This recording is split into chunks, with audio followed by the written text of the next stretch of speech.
Pour conclure cette émission, on remonte aux origines, toujours avec Jean-Luc Lemoyne et Virginie Giraud, et surtout avec vous maintenant, David Castel-Lopez. Vous nous parlez japonais aujourd'hui, ça nous change de l'anglais ou du portugais, cela dit. Oui, le shindogu. Le shindogu. Shindogu en japonais, c'est la contraction de deux mots. Shin, qui veut dire inhabituel, et dogu, qui veut dire outil. Donc, shindogu, si on résume, ça veut dire outil chelou. Et ça désigne un art suprêmement japonais qui consiste à fabriquer des objets qui ne sont pas utiles, mais qui ne sont pas inutiles non plus. Ils sont dans une sorte de purgatoire entre l'utile et l'inutile. L'art du shindogu, ça part toujours d'un problème du quotidien un petit peu anodin, et il se propose de régler ces problèmes de façon tellement laborieuse que ça en devient complètement ridicule. Je vais vous donner quelques exemples pour que vous compreniez mieux. Des fois, le matin, quand votre réveil sonne, vous n'avez pas le courage de vous lever, donc vous appuyez sur le bouton snooze, ce qui n'est pas dans votre intérêt. Eh bien, le shindogu propose un réveil avec des épines sur le bouton snooze pour vous dissuader de l'arrêter. Autre problème du quotidien. Quand il pleut, on a beau avoir un parapluie, il y a un endroit qu'il est toujours impossible de protéger, ce sont les chaussures. L'art du shindogu propose quoi ? Eh bien, de petits parapluies individuels pour les chaussures.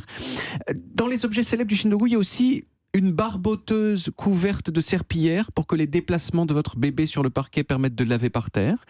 Dernier exemple, vous savez des fois quand vous mangez des nouilles ramen avec des baguettes, eh ben c'est trop chaud et donc il faut souffler dessus. Mais souffler dessus c'est fatigant et donc le shindogu a proposé des baguettes avec un mini ventilateur intégré de façon à pouvoir refroidir ses nouilles sans se fatiguer.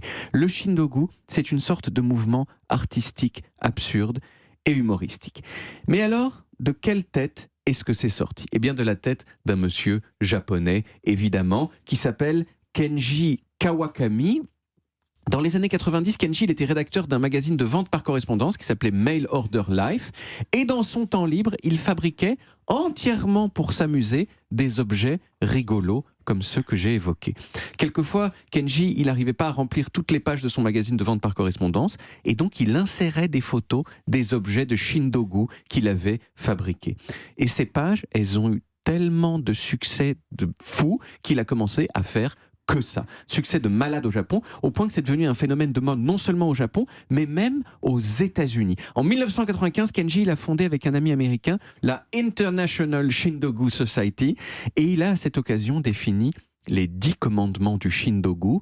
Par exemple, dans ces 10 commandements, il est dit que les shindogu ne peuvent pas être brevetés. Sinon, ça veut dire qu'ils sont vraiment utiles, mais surtout, derrière cette idée de ne pas être breveté, il y a l'idée que le shindogu ne peut pas être vendu. Le shindogu, c'est un geste gratuit et un geste qui, même si on ne s'en rend pas forcément complètement compte au début, a une portée un petit peu politique. Et d'ailleurs, Kenji lui-même, c'était un activiste libertaire dans les années 60.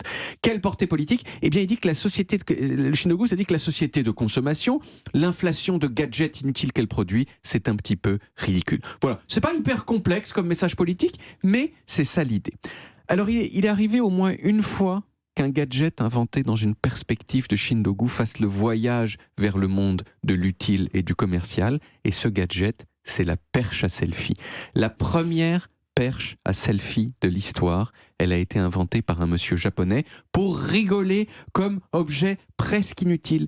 Tout le monde l'a oublié, mais 20 ans plus tard, elle est revenue sur le devant de la scène, réinventée par un autre monsieur, canadien cette fois-ci, que j'ai interviewé et que vous aviez eu le plaisir d'entendre dans ma chronique immortelle sur les origines de la perche à selfie.